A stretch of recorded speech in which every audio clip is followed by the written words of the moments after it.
agar faqat sperma to'ldirilgan basseynga cho'milmagan bo'lsa, cho'milayotganimda sovun deydi, o'shtimga kirib ketdi-da deydi. Yigitam yeb qo'yibdi. Yigit bilmayapti, что bu qiz oldin ham jinsiy aloqa qilganini bilmay qolishi uchun. Hattoki dokumentlar ham bor. Ko'rdingizmi deb qo'rquvdim xolamni. Hijoma qilganda jin chiqaradi. Ko'pchilik hijomachilar ko'payib ketgan bilasiz. Uchun $1 million bersa ham men hijomada yuqish holati juda ham yuqori. Yig'lab to'kilib qoladi. Adasi bilsa o'ldiradi, adasi bilsa osib qo'yadi. Qizni qilib hijomachilarga bo'lgan taqdirlarda ham одноразовыйga ahamiyat berilgan. Faqatgina zo'rlangan qizlarda bor. Qizlik pardasidan erta, ya'ni turmushgacha ajralib qolgan qizlarimiz hijomadan keyin yosharib ketamanmi degan savol berishgan. Men o'zim vaginalni uzilishga umuman holatlarda hijoma qilish umuman mumkin emas. 2-3 patsientlarni yotqizib olib birdaniga bitta perchatkada ishlaydi. Bu narsalar mumkin emas.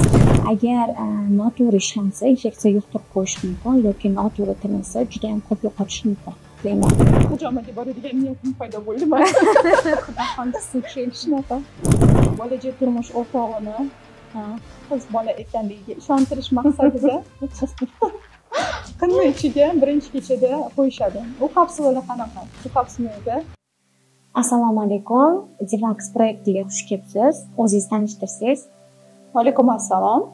Men Ahmedova Zilola ismim. Toshkent viloyati Chirchiq shahri M-klinik Chirchiq klinikasida ginekolog, estetist, reproduktolog hamda ginekolog jarroh bo'lib ishlayman.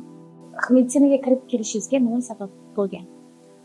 O'z yoshligimdan meditsinaga qiziqqanman.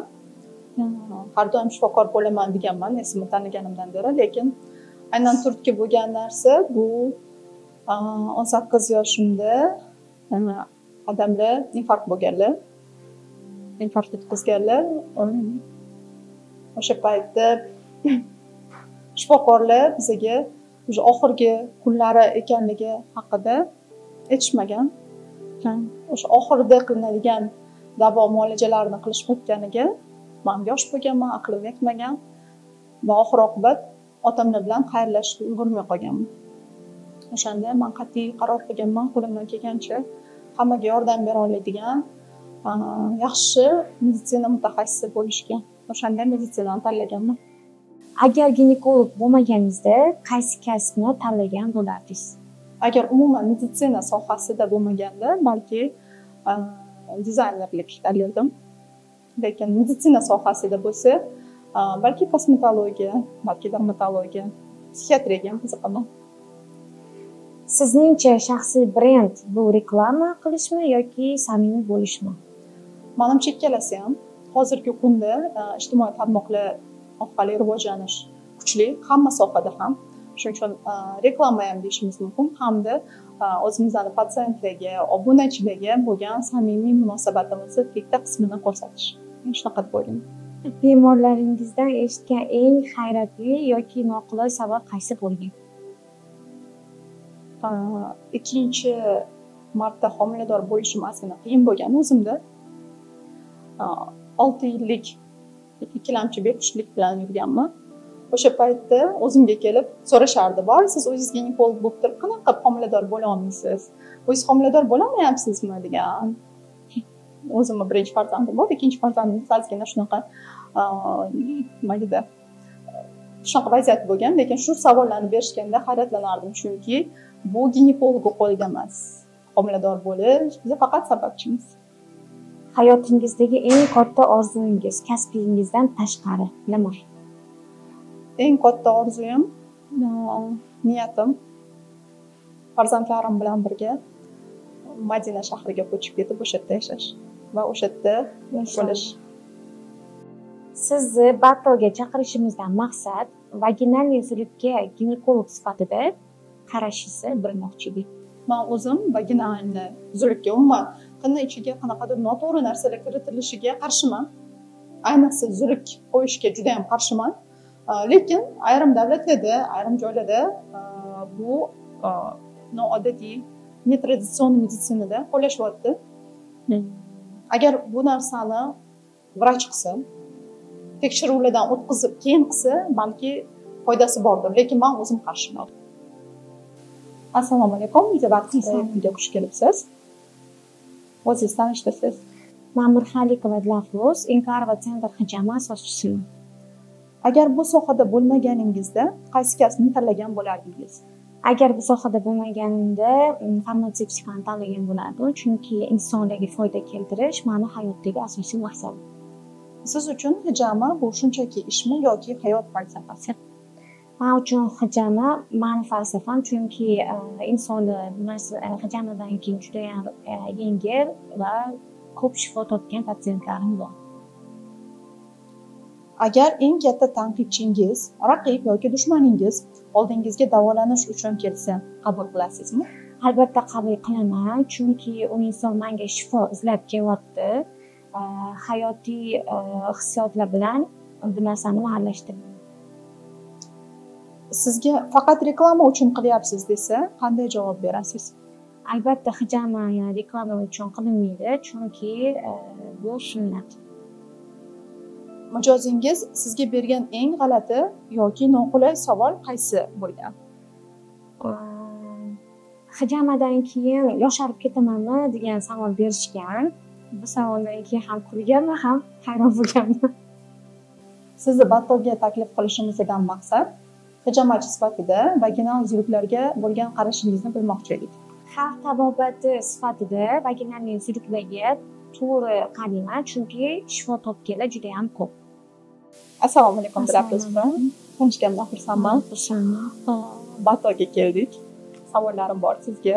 Men o'zimni qiziqtirgan savollar. Sizga birinchi savolim, hijoma qilish mumkin bo'lmagan holatlar haqida gapirib o'ting. Og'ir kamqonlik holatlarda hijama qilish umuman mumkin emas. Yurak yoki yurak yetishmovchiligida, onkologiyada va yuqumli kasalliklari bor bemorlarga hijama umuman tavsiya qilinadi. Qon suyulib ketgan holatlarda ham mana shu qo'llasi ko'p qon chiqib ketishi mumkin, qon ketib qolishi mumkin. Ularni tekshirib turib keyin qilasiz shuni. Sizni qo'lingizda ona va bolaning hayoti bir paytning o'zida xavf ostida qolganda kimni qutqarishni tanlagan bo'lardingiz? Bunaqa holatlar ko'p bo'lgan deb to'laman, chunki Chirchiq o paytda viloyat perinatal markazi hisoblanardi. Ya'ni Chirchiqdagi tug'ruqxonada ishlaganman, reanimatsiya bo'limida ishlaganman va reanimatsiyada bizda ko'p og'ir kasallar kelardi, ya'ni og'ir homiladorlar kelardi. Asosiysi bu preeklamsiya bilan, ya'ni homiladorlikda arterial qon bosimi oshgan bemorlar ko'p kelardi va bu preeklamsiyani sababi homiladorlik va davolash homiladorlikni to'xtatish bilan davolanadi. Afsuski, va qanaqa srok bo'lishidan qat'iy nazar, ya'ni kichkina srokmi, 20 haftadan, 24 haftadan keyin preeklamsiya deyiladi. Shunaqa holatlarda onani qutqarish maqsadida homiladorlik to'xtatiladi. Hech qanaqa muddatda bo'lishidan qat'iy nazar. Va albatta, ayniqsa kichkina sroklardagi homiladorlik bo'lsa, bu bolani hayoti 50 yillik deganida, yashab qolishi ham mumkin, yashab qolmasligi ham mumkin, chunki juda kichkina srok bo'lishi mumkin. Hali hayotiy organlari, hayot kerak bo'lgan organlari hali yaxshi rivojlanmagan holatda bo'ladi chaqaloqchilar. Bunaqa holatlar ko'p bo'ladi. Afsuski, ayollar sog'lig'i birinchi o'rinda bo'ladi. Ko'p bo'lgan bunaqa holat. Bolachalarni perinatal markazda juda yaxshi hajvat qilib, onalarni bag'riga sog' salomat topshirishadi. 100% masalan 99% holatlarda. Yaxshi. Sizga savolim, ba'zi odamlar juda men uchun juda qiziq savol. Ba'zi odamlar hijoma qilganda jin chiqaradi deb aytishadi. Qanchalik to'g'ri yoki bu mifmi?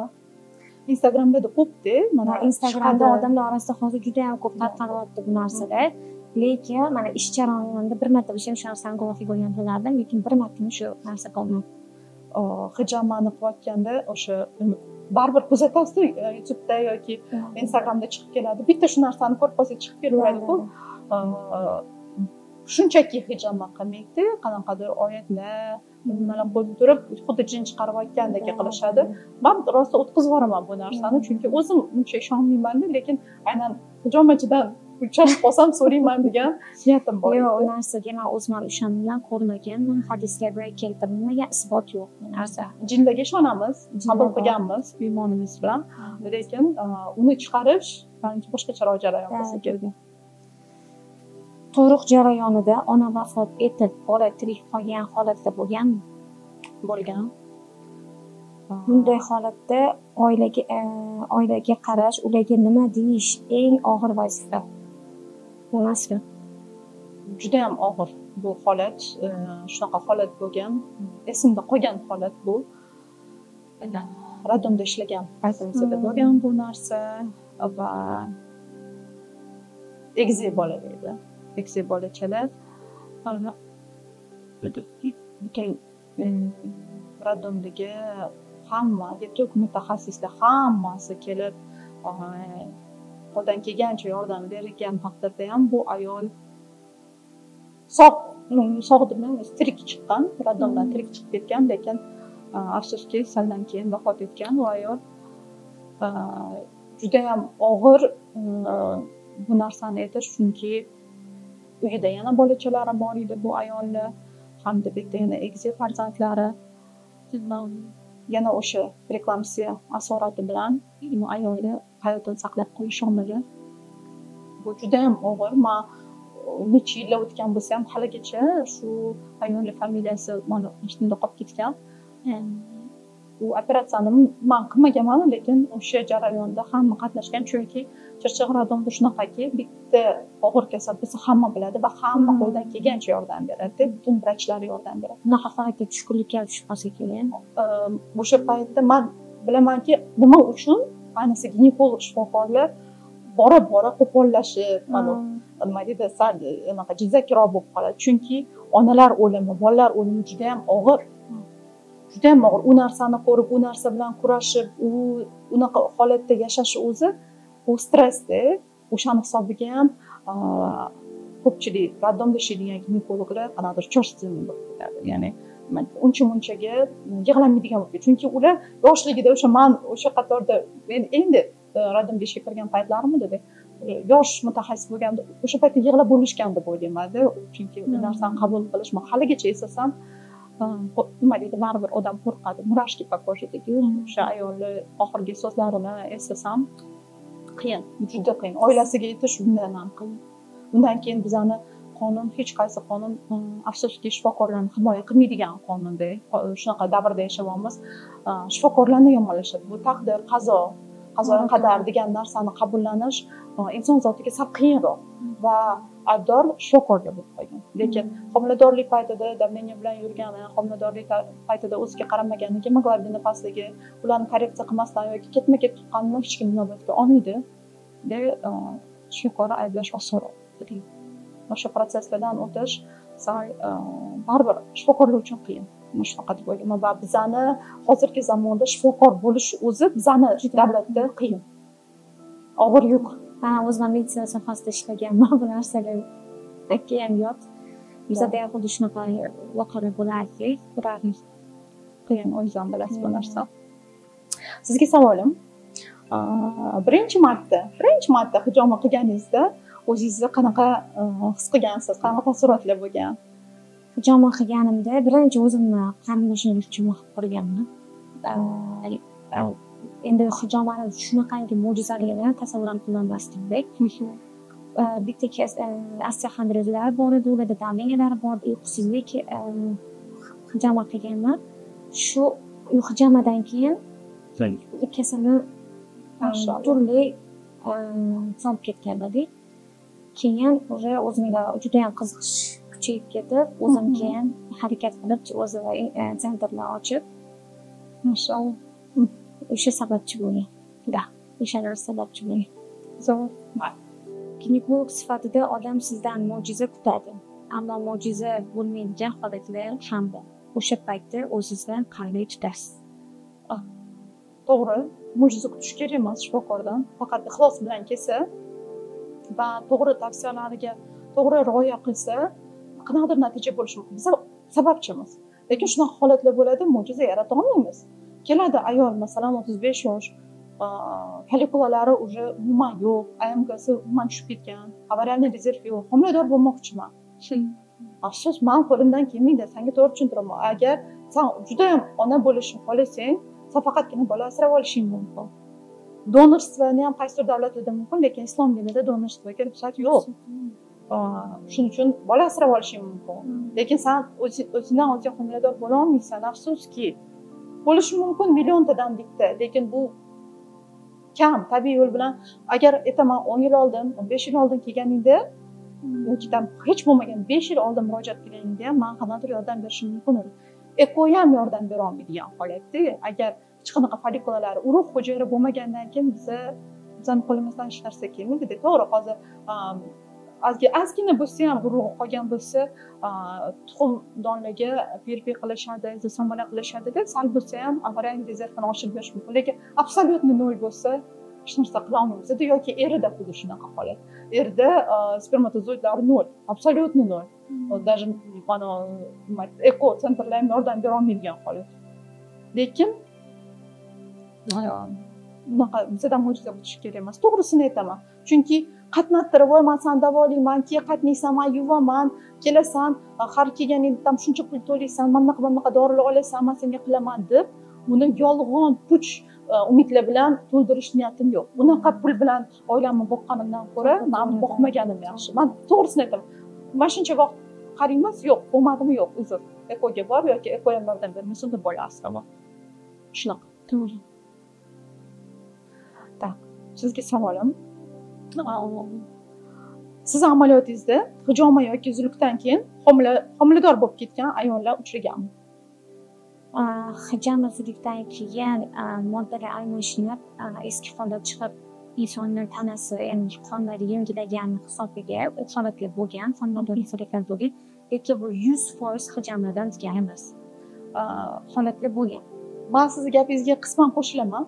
Chunki hijama xolimizmi, xolamizmi, ozgina qonni suyultirish, uzillik ham qonni suyultirish holati bo'ladi va unaqa holatda aynan qon quyuqligidan homilador bo'la olmayotgan holatlar bor-da. Shunaqa bo'ladi. Biz bitta prosta aspirin berganimizda ham qonni suyultirib homilador bo'lib ketgan holatlar bor. Shuning uchun men bu narsaga ishonaman, bu narsani tan olaman. Rahmat. Savolingiz. Tak, sun'iy qon keltiruvchi kapsula haqida gapirasiz. Internetda ko'p, Instagramda ko'p aylanyapti bu sun'iy kapsulalar, qon keltiradigan kapsulalar. Nima uchun qilinadi o'zi? Qizlik pardasidan erta, ya'ni turmushgacha ajralib qolgan qizlarimiz bolajak turmush o'rtog'ini qiz bola ekanligiga ishontirish maqsadida qinni ichiga birinchi kechada qo'yishadi. U kapsulalar qanaqa? Bu kapsulada shunaqa modda borki, kapsula qinni ichiga qo'ygandan keyin odamni qinni temperaturasi bilan kapsula eriydi va jinsiy aloqada как бы yorilib, qonni imitatsiyasini beradigan shunaqa qizil suyuqlik ajraladi. Xuddi qizlik pardasi yirtildi-yu, qon kelgan dedi, lekin bu hammasi yolg'on-da, yolg'on narsa bu. Yolg'on bilan hayotini boshlamoqda. Даже shunaqangi gapirishadiki, o'sha anaqa reklamasida ko'rsangiz, qizlik pardani tiklab beradi deb ham yozishgan. Voy, insonlar qizlik pardani tiklab bo'lmaydi. Reklamalarga ishonadiganmi? Voy, har xil narsalar chiqyapti o'zimga farofat. Shunaqa Instagramda подписчик Ahmad yoki bir odamlar ushlab qolish uchun bilmayman, har xil. Yana aytadi shunaqa, qizlik pardani tiklab beradi. Qizlik pardani tiklamaydi. Uni mana hozir aytib o'tdim, anaqasi действие mexanizmi qanaqa bo'lishini. Bu yolg'on. Xuddi shunaqa holatlar bo'ladi-ku, agar qiz o'sha yigit turib olayotgan yigitini o'zi buzib qo'ygan bo'lsa, to'ydan oldin borib kelishgan bo'lsa, venasidan qon olib yoki qatndirib bunaqa qilib qon chiqarib yuborgan degan narsa-da, faqatgina bu yerda yigit ham yeb qo'yibdi. Yigit bilmayapti, что bu qiz oldin ham jinsiy aloqa qilganini bilmay qolishi uchun. Shunaqa holat. Alloh asrasin. O'sha kapsulalar. Lekin shu kapsulalarni ochiq-oydin sotishyapti. Odamlar olishyapti. Yana kirib qiziqib ko'rdim-da. Bitta probni ham berar ekan. Sizga. пробный qilib ko'rgan, чтобы to'y kuni anaqa nima deydi, обложаться qilmasligim uchun deb pробный ham berib qo'yishgan. Bu reklama emas, bu narsa yolg'on, bu narsaga ishonmanglar. Bilib qolsa yolg'ondan hayotinglarni boshlamaydi demoqchiman-da. Undan ko'ra rostini aytgan yaxshi, teng-tengi bilan aytilgan. Xo'p, sog'liq xabirslar bor. Savol degandan keyin u bilmaslik holatdan bilishi mumkin. Umuman bilmaslik. Erkaklarni albatta unaqalar ko'p va bilolmayotganlar qancha gap qo'yayotganlar qancha, lekin bu tanganing ikkinchi tarafi ham borda, u bola ham unaqa tez zo'rmasdi. U bolada ham pogreshnostlari borki, shunaqa qizga uchradi deymanda. Shunaqa afsuski. Shu esa qonun qonun tomonlama jazosi yo'q bu narsani. Yo'q. Qonun qanaqa qilib jazolash mumkin? Yo'q, menimcha statyalar yo'q. Qanaqa qilib? Yo'q.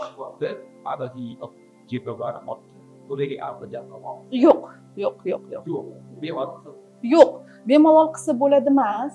Men ginekologlar bemalol qizlik pardasini tikish mumkin yoki o'sha kapsulalarni sotishi mumkin deb aytolmayman, chunki bizda diniy qadriyatlar bor, o'zimizni o'zbekona qadriyatlar bor va nima deydi, vijdon taraflama ham kimnidir oilasiga yolg'on narsa olib kirishga yordam berib bo'lsa, bu narsadan bu harom ish. Diniy tarafdan harom ish. Qonun tarafdan qanaqadir bir nakazaniyasi bor yo'qligini bilmayman, lekin diniy tarafdan ham nima deydi, shunaqa narsa aytilganki, bu dunyoda qanaqadir yomonlik qilsang, shu yomonlikni olmasdan turib betdan ketmaysan degan. U ginekologga ham o'zini o'g'il qizlari bordir, jiyanlari bordir. Ularga ham shunaqa tikilgan yoki o'sha kapsula qo'ygan kelinlar kelib qolishi mumkin. Alloh asrasin. Men shu narsadan qo'rqaman. U qonun jihatdan menimcha bu narsa belgilanmagan. Shunaqa. Hatta kasbi o'zini kasbishim halolidan barakasini shunaqa. Shunda baraka bo'ladi. Halolidan bo'lsa baraka bo'ladi. Sizga savolim, nega odamlar dori-darmon o'rniga, ya'ni traditsion meditsinadan ko'ra hijomaga yoki zulukka ko'proq o'tishyapti? Ko'pchilik demayman-ku, lekin shunaqa odamlar borki, faqat dori ichmaydi, faqat hijoma qiladi yoki zulukka boradi. Nima bo'lgan taqdirda? Ko'p insonlar tabiiy yo'l bilan sotishmoqda. Shu maqsadiga hijoma yoki zulukka hozirlik olib, lekin hamma narsaga panatseya bo'la olmaydi-yu. Masalan, hijomani foydali taraflari bor, to'g'ri. Hamma kasallikka 100% kasalliklarga hijoma yordam bermaydi. O'zini yordam beradigan momentlari bor.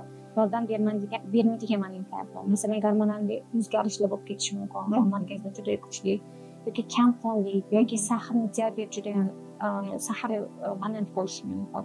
Restoratorda ichki organlarga ham hijoma yordam bermaydi. Mana shu narsani sizga kelgan bemorlarga tushuntira olasizmi? Albatta, birinchi kelgan bemorlarga bilan konsultatsiya qilamiz. Muolajani boshlaymiz. Agar ular aytayotgan kasalni sota oladigan bo'lsam, muolajani boshlayman. Bo'lmasam kursni aytaman. Mumkin emas yoki mumkin bo'ladi. Sekin boshlayman. Halolidan bo'lsa, halolidan bo'lsa-da, hammasini halolidan bo'lsin. Erkak ginekologlar ayol ginekologlardan yaxshimi yoki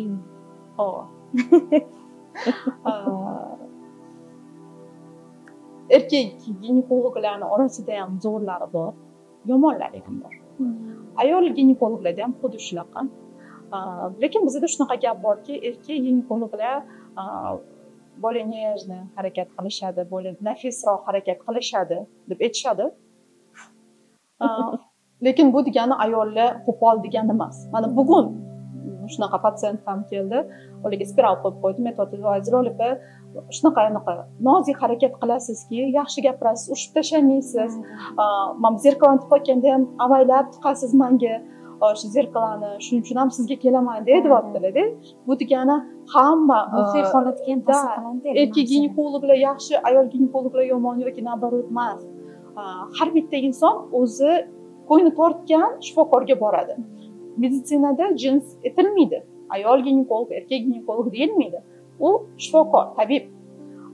Borishimiz kerak ko'nglimiz xohlaganga. Va albatta malakasiga ham bog'liq. Yosh kadrlar bo'lsa, malakasi kamroq bo'lishi mumkin, yosh kattaroq, malakasi ko'proq o'shanga borishimiz mumkin. Lekin men shaxsan o'zim просто profilaktik ko'riklarga yoki qanaqadir bir yallig'lanish kasalliklari bilan erkak ginekologga murojaat qilmagan bo'ladi shaxsan o'zim. Lekin xirurgiyada bo'lsa, masalan deylik, ginekologiический operatsiyalar bo'lsa, erkak ginekologlarga murojaat qilishi mumkin va meni o'zimni ustozim erkak ginekolog. Lekin tug'ruqqa erkak ginekologga bormagan. Hatto K8 shamolyotiga ham ayol ginekologga borgan bo'lardim. Shunaqa. Bu meni fikrim. Erkak ginekologlar mendan xafa bo'lmaydi. Bu meni o'zimning shaxsiy fikrim.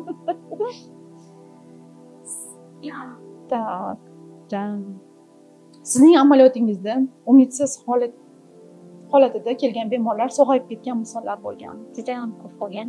Bu juda ham ko'p, Allohga shukr. Juda ham yillar davomida tuzalmagan kasallarni tuzalib ketgan bechora juda ham ko'p bo'lgan. Shu o'rinda bitta savol beraman. Menga shunaqa aytishgan ediki, allergiya kasalligi surunkali kasallik hisoblanadi. Bilasiz, u odamga yillar davomida kurashib ketadi. Ayniqsa bu sezonga aylanib ketsa, yoki tam kruglогодичкаga aylanib ketib qolsa, yil davomida. O'shanaqalarga hijama olsa yaxshi bo'ladi deb eshitganman. Chunki inson tanasidagi o'lik eritrotsitlar hajamida chiqib ketadi. Kerak emas moddalar chiqib ketadi. O'sha moddalar almashgan hisobiga qon yengillangan hisobiga allergiyaga ketadi. Ko'p kasalliklardan forig' bo'lishadi. Mashalloh. Qiz bolasi qinga svecha qo'ysa, qizlik parda shikast yetadi. Qizlik pardaga shikast yetadi. Bizda o'zi qiz bolaga svechkalar yozmaymiz, aynan vaginalniy svechkalar yozmaymiz, lekin to'g'ri qaraydigan bo'lsak, qizli parda bu qanaqadir bir to'siqli narsa emas. Perforer bunday narsa bo'ladi, ya'ni teshikchasi bo'ladi, chunki hayz qoni qatdandir chiqadi-ku. Aynan qizlar uchun ingichka svechkalar ham mavjud. Kondensatsiya qilish uchun, qildagi mana shu volovaginitlarni yo'qotish uchun qiz bolani o'ziga ham svechka bor. Lekin men hech kimga qiz bolaga svechka tiqinglar deb targ'ibot qilmoqchi emasman. Lekin buni mutaxassis o'zi qilsa, vaginal svechka qo'ysa bo'ladi va u qizlik pardasiga shikast yetkazmaydi. Agar mutaxassis qo'ysa, o'zi bilmasdan qo'lini ham tiqib borib, bunaqa holatlarda qizlik pardasiga shikast yetkazib qo'yishi mumkin. Lekin holatlar bo'lganmi? O'zi vrachga bormasdan o'zi shu ishni qilgan holat. Voy, bu alohida mavzu menimcha, chunki bu zasht bo'lgan. Qizlik pardasiga men shikast yetkazib qo'ydim degan holatlar ko'p bo'ladi. Endi ko'pchiligi mif. Masalan, siz qiz bolali paytingizda lapros mana prosto o'ylang, qizlik paytingizda qandachiga narsa tiqish haqida o'ylaganmisiz? Yo'q, hech qachon. Yoki shunaqalar keladiki, voy men dedi anaqa o'rtoqlarim aytdi-da, anaqa hayzim kelayotganda tampon tiqish, anaqa tiqish aytdi-da, men tampon tiqib qo'ydim deydi. Biz bilganmiz, tampon tiqmasligi, tiqish mumkin emasligini bilganmiz. Menga o'qish kelyapti-da, aytyapti, maska rostdan aytaman dedi. Xo'p, mayli gaplar desam, men cho'milib yotgandim-da. Ha, desam, cho'milib yotganimda sovun dedi, o'shtimga kirib ketdi-da deydi. Sirpanib deydi. Menga ko'rib bering, qizlik pardamga shikast yetganmi yo'qmi? Qanaqa qilib sovun kirib ketish mumkin o'sha yerga? O'zi bo'lishi mumkin emas-da. Hali to'rtta tuqqan xotinga ham uncha-munchaga kirmaydi-da sovun. Sirpanib. U sovun yo shakli boshqacha bo'lgan. Shunaqa nima deydi, odamlar qiz bola endi rostini aytib qo'ya qol, shunaqa jinsiy aloqa qilib qo'ydim, qizlik pardamga mana shikast yetdi. Siz shunda ham ko'rib bo'lmayman baribir. Lekin yolg'on gapirma, o'ylab to'qib kelish shart emas. Qiz bolalarni ko'rish ham mumkin emas yoki mumkinmi? Qizlik pardasini butunligini tekshirish shifokorga emas. Bu sudmet ekspertizasi tomonidan qanaqadir bir shubhali holat bo'ladigan bo'lsa, sudmet ekspertizasi tayinlanadi. Unda bitta emas, bir nechta shifokorlar qatnashadi va ular verdikt chiqaradi. Shunaqa holat. Lapizga qarang, siz o'zingizni sentringizni ochibsiz. Tabriklayman. Va shu asoschi, shu sentr asoschisi sifatida eng katta maqsadingiz nima? Eng katta maqsadim odamlar meni ko'p dardlarida shifo topgani sababli meni eslab, duolarida eslab yurishadi. O'sha maqsadda ochgan, insonlarga yaxshilik qilish sifatida ochgan. Mashalloh. ayollar ko'pincha eng shaxsiy va eng uyatli sirlarni faqat ginekologga ochishadi. Siz eshitgan eng og'riqli sir nima edi? To'g'ri, ko'p biza faqatgina ginekolog emas, qat'iyadir psixolog hammiz va juda ko'p sirlarni eshitgan kabinetimda deb aytaman. Kimdir ikkinchi xotinligi, kimdir erini xiyonati, har xil ko'z yoshlar, farzandi bo'lmayotganda qaynonasi haydab yubormoqchi bo'lgan holatlar. Lekin eng qo'rqinchli sir deb aytaman. Haligacha necha yillar o'tib ketdi bu narsaga. Bitta qiz keldi, ayol murojaat qildilar menga. 2 haftadan keyin to'yim, Zirol opa, men lekin necha yillardan beri jinsiy aloqada yashayman. Uyimdagilar meni qiz bola deb o'ylashadi. Meni qizlik pardamni tiklab bering. Tiklab bermasangiz bo'lmaydi. 2 haftadan keyin to'yim dedi. Yo'q, men unaqa ishlar bilan shug'ullanmayman. O'ziga ham tushuntirdim bu narsani. Men senga yordam bera olmayman, xafa bo'lma. Aytsam, хотя бы dedi, hayzimni to'g'irlab bering, juda hayzim ko'p kelyapti, cho'zilib ketdi kunlari. Mayli, unisiga yordam bera olaman. Uzi qilib chiqqan dedim. Va uzida ko'ryapmizki, u ayol homilador. 2 haftadan keyin to'yi, u ayol homilador va eng qo'rqinchlisi, u ayolda bachadondan tashqari homiladorlik.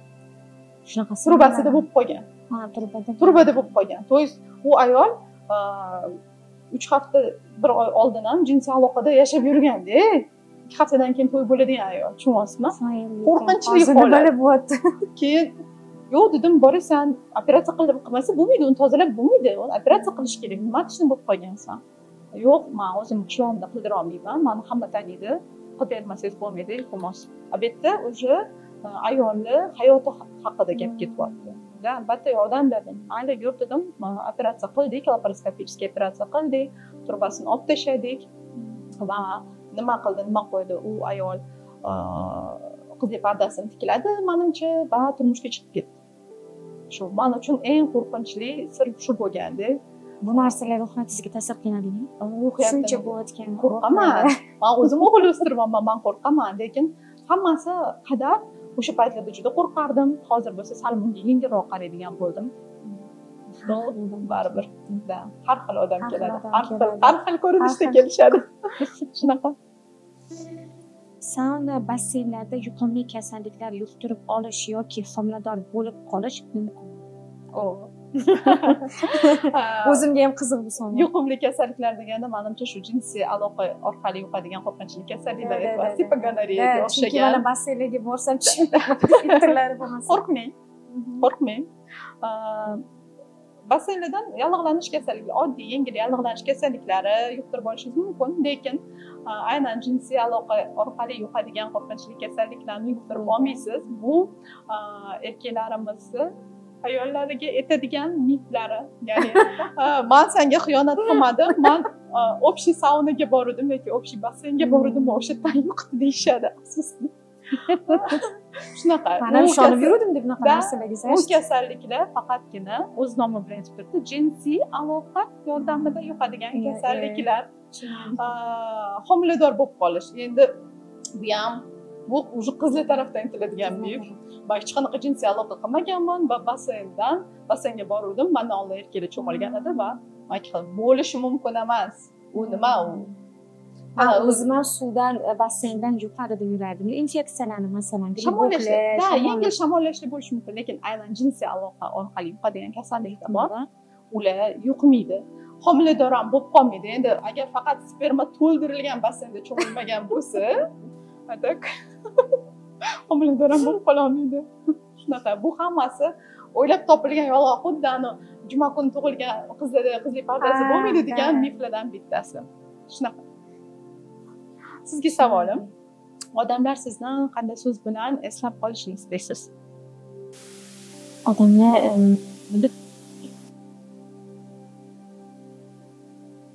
shu masalan sentrga borib, jamoa olib, shu lafzdan masalan jamoa olib, yaxshi bo'lib ketdi. Ko'plarga shifo topgan deb eslatishni qoling. Yaxshi. Siz uchun eng og'ir savol.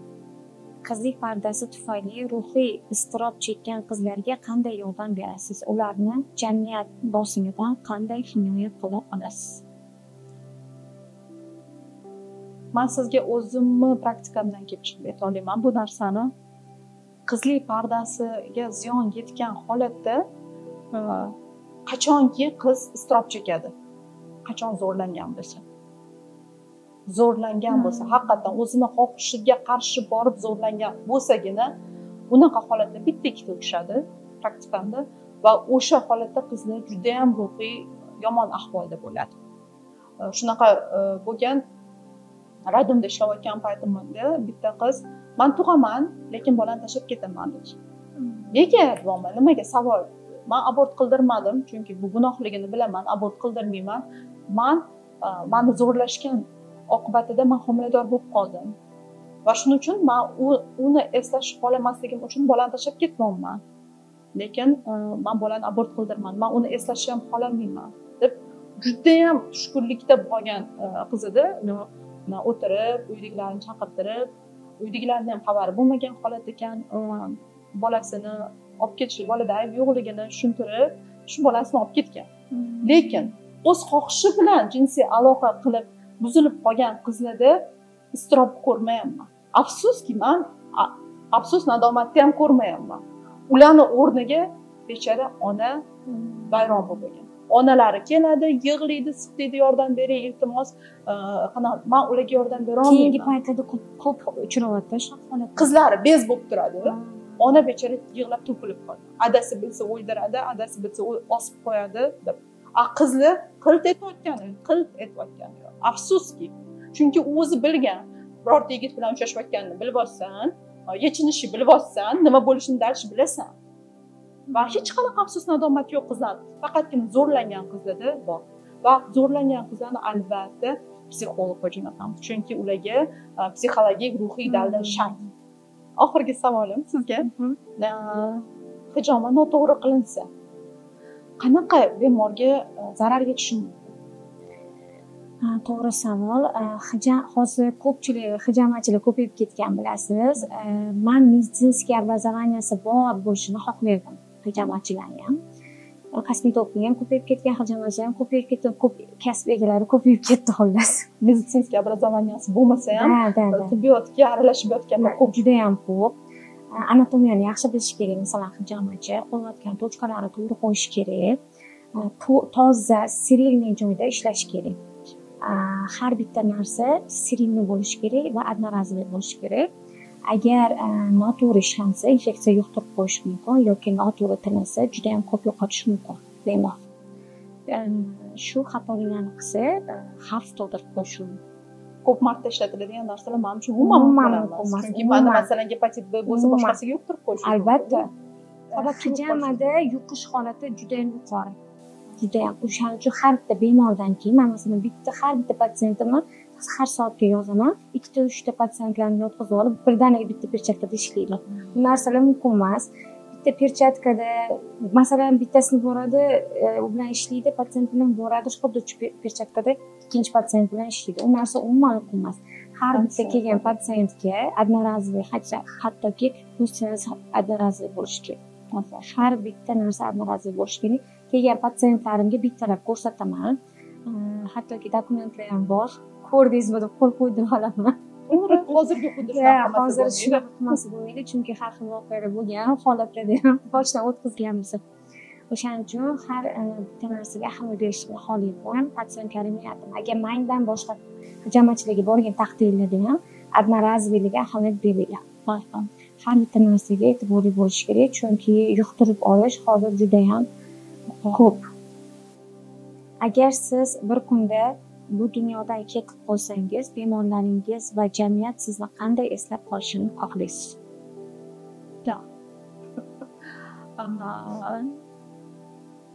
Shunaqa bemorlarim bor. Instagramda ham ko'p qo'yganman. Necha yillardan beri farzandli bo'lmagan holatlari yoki abort qilmoqchi bo'lgan holati, yo'q, abort qildirma, saqlab qo'y, shu farzanding xayrli bo'ladi degan joylarimda shu farzandlarimni dunyoga keltirib, meni ismimni qo'yishgan. Bu men uchun eng katta yutuqlardan bittasi va hattoki bitta patsientkam meni balki ko'ryaptilar. Shu patsientkam aytgandilar tug'ilganlarida, agar qiz bo'lganda siz ismingizni qo'ymoqchi edik, lekin o'g'il tug'ildi. Alhamdulillah. Agar rozi bo'lsangiz, adangizlarning ismini qo'yamiz deb azizim adamning ismini qo'ygan. Bu men uchun $1 million bersa ham menga bundaqa quvonch olib kela olmaydigan holatda. Va nechta farzandlar dunyoga kelishiga sababchi bo'lgan bo'lsam yoki nechta ayollarimiz masalan operatsiya qilgandan keyin yaxshi shifo topib ketgan bo'lsa, qaysidir duolarda meni eslab qo'yishsa yoki o'sha farzandini ko'rganda sen o'sha shifokorga borgandan keyin shunaqa sababchi bo'lgansan, Allohim shundan keyin senga bergan eslab qo'yishsa bu, chunki mendan oldin ham qaysidir shifokorlarga borishganda ularni sababchi qilmasdan Allohim meni sababchi qilganini o'ziga men juda xursand bo'laman va o'sha paytda farzandini ko'rganida yoki o'sha sog'lig'iga qavishganida meni eslab qo'ysa, bitta duosida, bitta namozida eslab qo'ysa, men uchun bu juda katta baxt. Hammamizga bu katta baxt, menimcha. Duoda eslab tursa, hammamiz xursand bo'lamiz, albatta. Rahmat. Sog' bo'ling, sizga rahmat. Arzu qildim, suhbatimiz zo'r bo'ldi. Ko'p narsalarni o'zim uchun bilib oldim. Meditsinskiy tarafdan ham. Hijomaga boradigan niyatim paydo bo'ldi mana. Xudo xohlasa shunaqa. Hurmatli kuzatuvchilar, hijoma yoki zillik bo'yicha savolinglar bo'lsa, kommentariyada yozib qoldiring. Ginekologiya bo'yicha sizni qiziqtirgan savollarni izohlarda qoldirsanglar, men hammasini o'qib, imkon boricha javob berishga harakat qilaman. Sog' bo'linglar. Rahmat suhbat uchun. Sizga ham rahmat. Vaginalli zillik bo'yicha hali yana suhbatlashadigan joylarimiz bor. Xudo xohlasa. Rahmat. Sizga ham rahmat. Sog' bo'ling.